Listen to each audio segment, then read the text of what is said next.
Hey guys, I just want to say, welcome to the channel.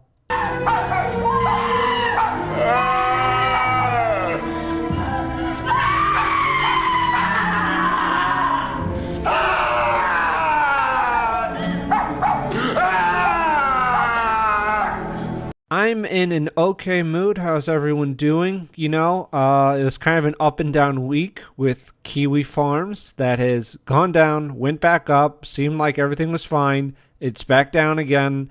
I don't know what's going to happen with it. It's fucking pissing me off. But whatever, that doesn't matter. Anyway, wanted to kind of field a question, to our viewers and our new subscribers. When I was a boy, when I was a young man, we used to have this old shitty ping pong table in the basement and just have an assortment of like action figures and toys like Playmobil, G.I. Joe, whatever, a bunch of crap, some Halo shit. And anyway, in my young mind, I thought it was like I would build kind of narratives and stories to have like the two sides fight against each other, like little army men too. And I would take like the little G.I. Joe toys, not like the doll ones or whatever, like the little ones that are shitty. And I would take one, I'd put it in a cup of water, I'd put it in the freezer. Next morning, it's frozen, right? And then I would put that somewhere in the basement and I would stage the toys to have a battle over it. It's like their team leader got captured and they're frozen. And now their people have to rescue them. Anyway, is that autistic? I don't know. So let's talk about I, Claudius. I, Claudius is this great history epic about the fourth Roman emperor, obviously Claudius. And he chronicles the history of his family starting with Augustus Octavian Caesar, the first Roman emperor. And it's a really wonderful series. This was kind of the inverse of HBO's Rome for me, where I think Rome used like kind of sex and just depravity, and everyone's like a douchebag and terrible fucking person in that. And Claudius definitely covers some like darker shit and some like bad people, but it does it so well. It's just really good, and it never feels like depraved, like Rome felt depraved. And I loved it. This is probably one of the best TV series I've ever seen. I think even if you're not really into like Roman history or that type of thing, it's just good television. It's just good writing and great acting. I really think you'd like it. So maybe, if you're interested, check it out spoiler free. You can watch this shitty video whenever the fuck you want, right? But really, check it out spoiler free if that interests you. Anyway, the show is set up with Claudius in the future as he is a old, kind of decrepit emperor, and he's chronicling the life of his family, and he's having flashbacks, and he's kind of recalling stuff. But mostly it takes place in the present, and we start with Augustus, and it's just really cool stuff because HBO's Rome kind of ended right where this kind of picks up, which was interesting. Where with HBO, it's like Mark Antony and Cleopatra, they've just died. Octavian is like going to be crowned emperor, And while with right here, it's like 15, 20 years, I want to say, after Mark Antony and Cleopatra are dead. So really cool. I really like the set. So Augustus's wife is Livia. This is his second wife, maybe, or she's definitely not the first wife because Augustus has a daughter named Julia, and that Livia is not her mother. She has two sons. It's Tiberius and Drusus, I believe. Livia's good because they're kind of setting it up like almost instantly that she's really going to kind of do whatever she has to do to put her son Tiberius on the throne, who doesn't really want to be on the throne. He seems kind of like this tortured, broken down man, like he's crying over having to divorce his first wife, Vespania. It's done. Yeah. Yes, it's done.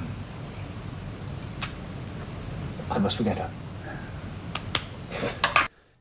And that's really good because from what little I know about Roman history, it just seems like Tiberius was like this really depraved, like fucked up guy.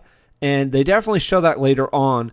But up front, they have Tiberius as a more kind of tragic, sad character. And I thought that was good to like humanize him in this way. I liked Augustus playing with, I believe it's his two grandchildren. There's like this Roman board game. I thought that was really neat. I like that Augustus he seems like pretty humble, for being like emperor of Rome, most of the free world, or quote unquote free, but most of the world, right? Or a good portion of the world, he's emperor of it.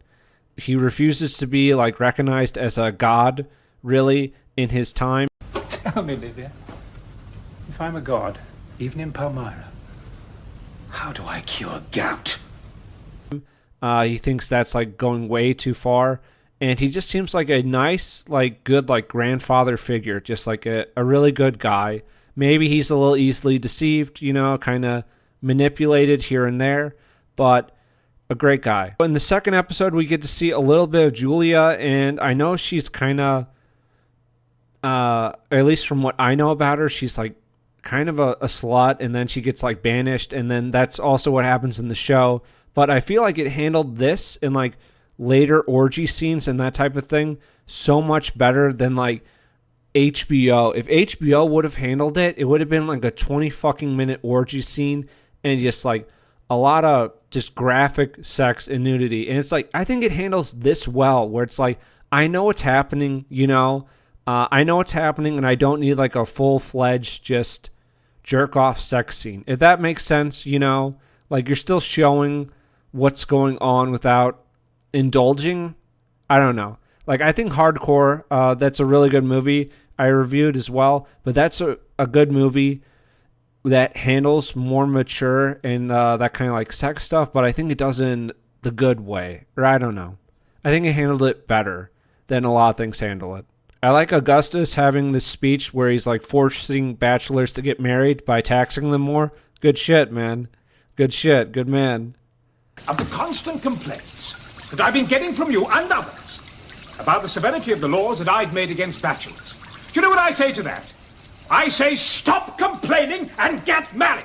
Augustus having his breakdown when he has learned everything about Julia and he just lines all these men up and he just starts crying. He's just more human.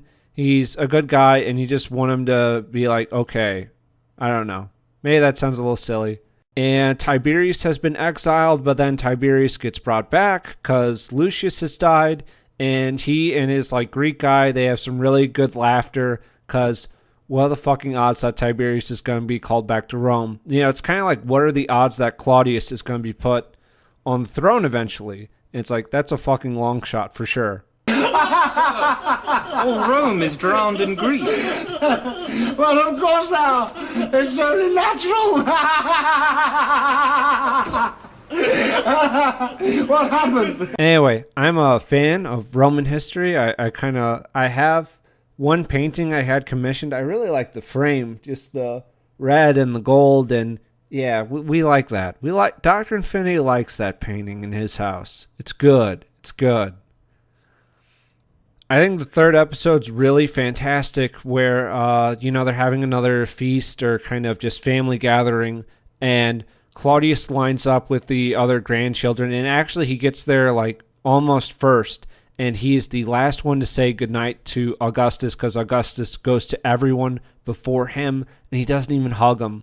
And you just know of Claudius, he just needs a little affection, and he's not getting that from his mother, and everyone just kind of looks down on him. He has a few friends like Posthumus and Germanicus, his brother, but for the most part, no one really likes him or cares about him. And it feels really sad. I didn't realize that the Teutoburg or whatever, that massacre in the German forest, like I knew about it from Rome Total War. I didn't know it happened during Augustus's reign. I thought that was cool. That's interesting shit. Quintilius Varus, where are my eagles? And then later we have Claudius getting married, and everyone's just laughing at him, and you just feel so bad for him, They really do a good job with making you obviously like empathize with Claudius, but Augustus as well. I guess these are our two like big characters, or yeah, I would say that. We definitely have some other guys, but these are the most, I would say like morally good, or for the most part. You know what I mean?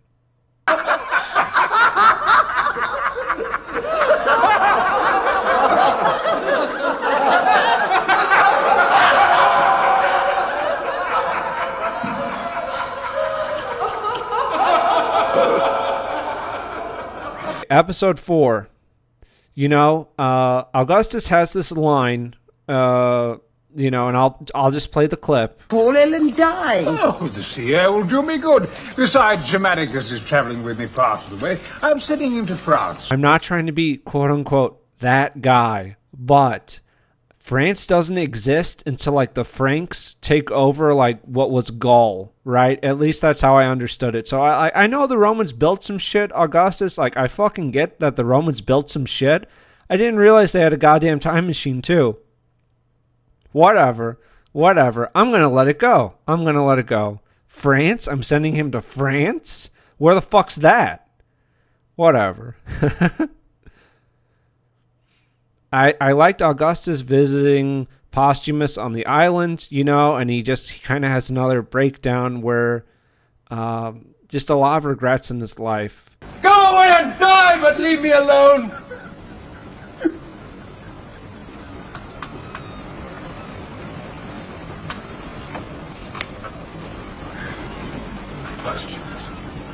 What have you done to me? 4 years. One of the scenes I really loved was Augustus and Claudius having this talk in the gardens at night, and Augustus hugs him when he didn't do it before at that family gathering. And I know that seems like kind of small, but I think that's like really, really essential, and that's really important for Claudius, to have this kind of human connection and to just have someone like touch and hold him, And Livia's just such a psychotic bitch, but I think she's a great villain. I really think she's wonderful. It kind of feels Shakespearean, but like it's good. It's great. The Augustus's death scene as Livia just goes on, and you just have the camera on Augustus's face. That's wonderful. That's really wonderful, and it's like this creepy monologue thing from her. Disturbing as shit. Posthumus ends up getting killed by Patrick Stewart. I think his name's Sejanus. There's another great Livia scene right at the end between her and Claudius. And then you cut to the future with Claudius just arguing to an empty chair, just shouting at an empty chair. And that's great. He's reliving all of this stuff all of the time. And it's tortured him. I love it. I really love it. Unfortunately, in episode 5, Claudius's brother Germanicus has died, and he's one of the few people that he could really count on. He's one of the few people he really had. I thought this was like a weaker episode overall. Like, I thought it was like fine and stuff. There's some more stuff with like Sejanus going on in the background, but it's like this Piso guy and his wife and their trial, and it's just like a little outside the family. So I didn't care as much, but I would still say that this was like a really...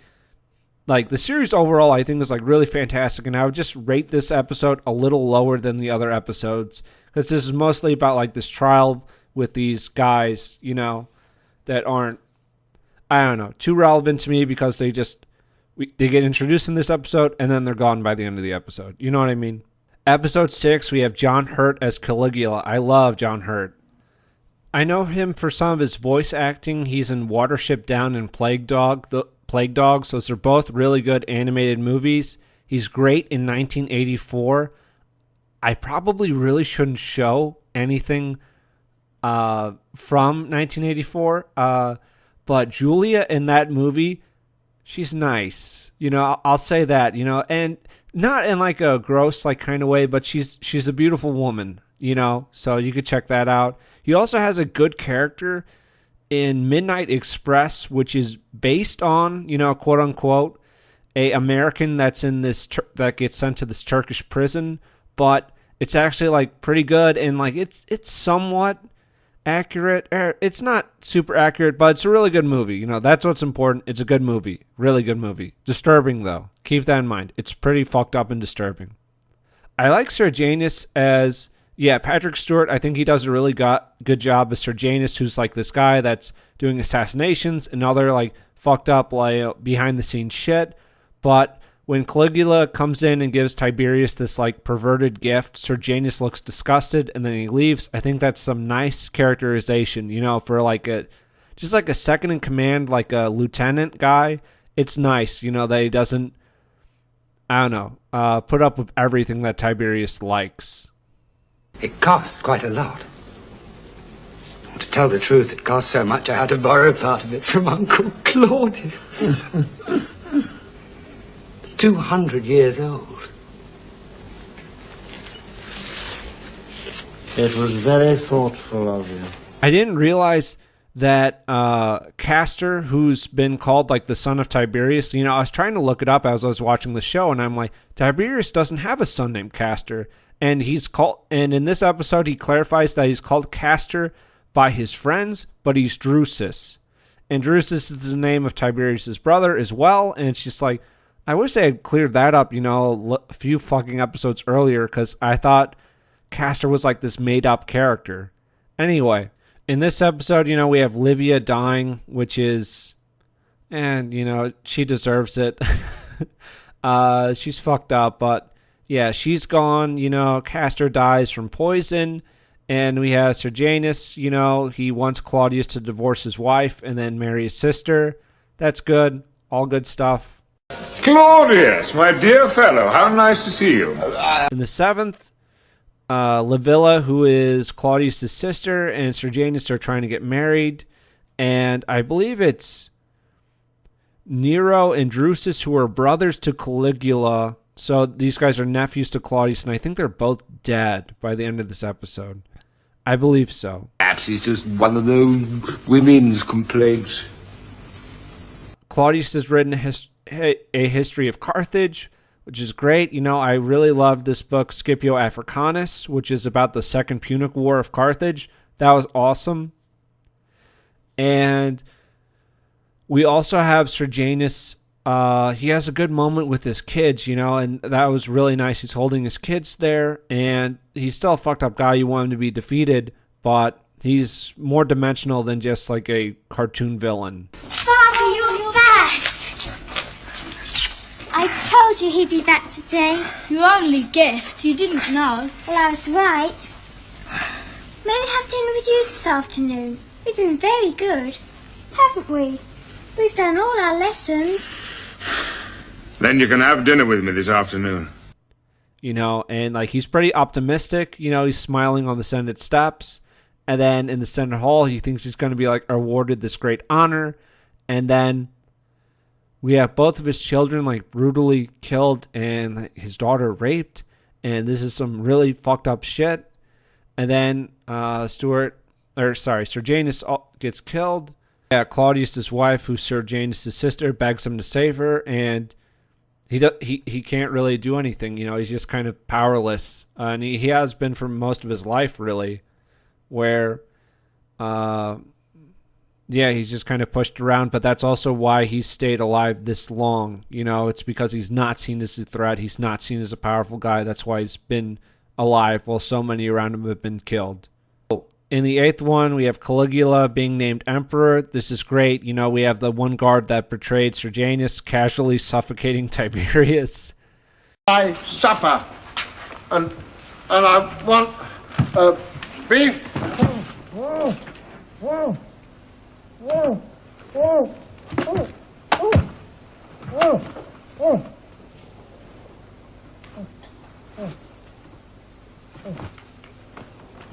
And then, oh God, I love that scene with Claudius kneeling before Caligula. He's like, "You've become a god." I didn't see it. I didn't see it immediately. Oh my God. That's awesome. I really loved that. And he's bowing more and more on his way out, just to cover his tracks. You've become a god. Oh my God. Oh, let me worship you. Oh, how could I have been so blind? Well, I am still in mortal disguise. That wouldn't help you. Oh, no, I should have seen it at once. Your face shines, even in this light, like a lamp. Go in peace. I was thinking of killing you, but I've changed my mind. Send Drusilla to me.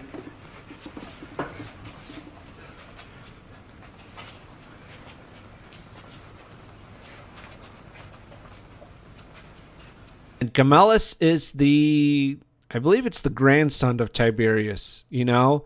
And it's just this awful moment where Claudius barely escapes death because the guard comes in with the head of Gemellus. And it's just, Jesus Christ. There's some, yeah.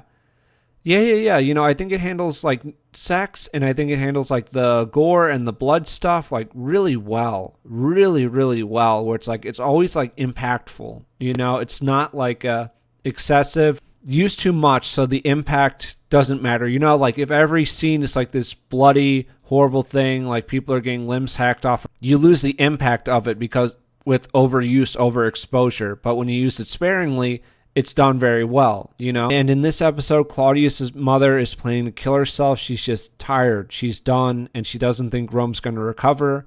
And she kisses him on the head, you know, but she can't be intimate. She can't be affectionate with her son, you know? And later on, you know, she asked Claudius to cut her hand off because I guess that was a custom whenever you committed suicide, your hand is buried separately. But the slave ended up cutting the hand off because his mother still doubted that he could remember. She didn't have faith in him even at the end. And it's sad. It's good. It's sad, though.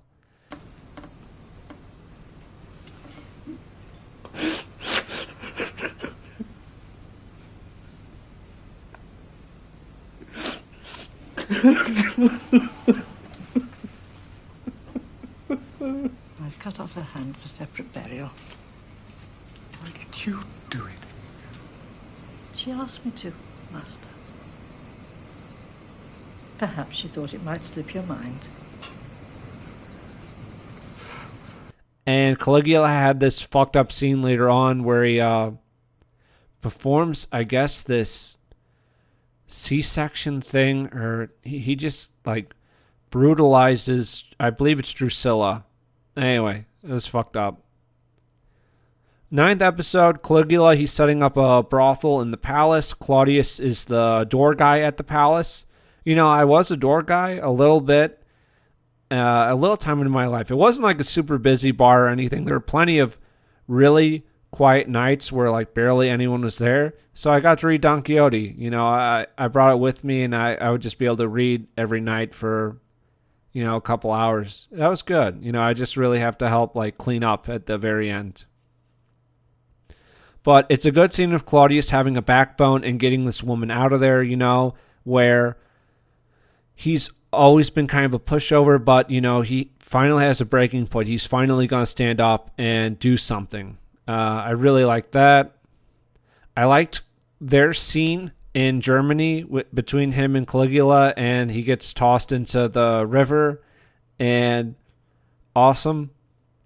I loved later on, there was just so much good Caligula stuff. John Hurt did a great job, but it's the three of them on the bench, and they're fucking terrified, and they're holding each other's hands because they all think they're going to be tortured and, like, executed and shit. And then John Hurt just comes out of the darkness in, like, this drag queen outfit, like it's from fucking Nightman from It's Always Sunny in Philadelphia, and he does this whole performance and whatever.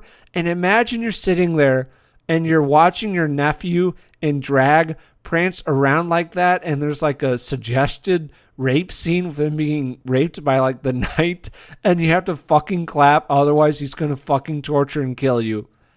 Great. It's so good.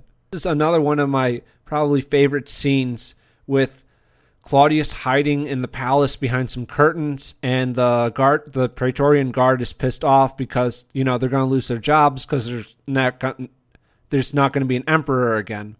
And they hoist him up on their shoulders, and, you know, it's long live the emperor, long live the emperor. Great scene, because Claudius doesn't want this. He's never wanted this, you know, but it's been forced on him.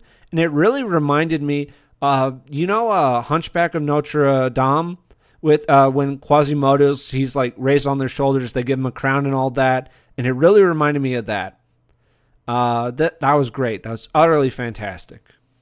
Claudius, he and his wife, they seem to be getting together okay. Like, she seems really nice. She has this moment where she compares herself to like Livia to your Augustus, and he falters, because he can't really tell her what Livia's actually like. It's shitty. It's a good scene though. You've been a great help to me. As Livia was to Augustus? Yes? My darling, I want to be Livia to your Augustus. Now, you know I have a brain in my head, as she had. Herod, yeah, I liked Herod. He kind of came and went in the series. I don't know too much about the real guy. I know, like, his family was, like, king of Jerusalem or something, quote-unquote. I don't know. But some kind of rulers or client puppet states, I think. But he has a good moment with him where he talks about the only 3 real friends that he's had in his life. There's Posthumus, Germanicus, and Herod. And the first 2 are dead. And, he's kind of like Doc Holliday from Tombstone with that. Boys, I'm just going to reveal to you some red flags. If your wife talks about getting her own room, she just wants to be separate from you, that might be a red flag. That might be a red flag. It could be. It's revealed that his wife's kind of this evil, like, deceiving bitch. And Claudius is just too kind. He's too starved for love and affection, and he's just too desperate to get it. And now that he has some, he's willing to not see all the signs. He's kind of like Augustus in a way. And it's very sad because you just want people to be kind to him, because we know he's a good guy. In the next episode, there's literally a whore off. I'm probably not going to show really that kind of stuff, but his wife wins. And this might have happened. This might have not happened, but it's true in the show. Fucked up. Really fucked up. And apparently Claudius got a triumph for what Rome did in Britain. I guess they, took part of Britain back, or I don't know if they went as far as like Hadrian's Wall or whatever, but it was enough for him to get a triumph, which was like pretty rare. So good for him. And Herod is dead, and now Claudius is all alone. His wife marries a guy when he's away, and then he starts to take action against them. And his wife's like, they kind of trick Claudius into signing a death warrant for his wife, and there's a good scene with that. And at the very end, he's just sitting in silence. He's just sitting in silence. He's all alone at the very end. His wife's dead, but he's all alone. And I loved that. I really loved that. He's just broken and dazed. I can't.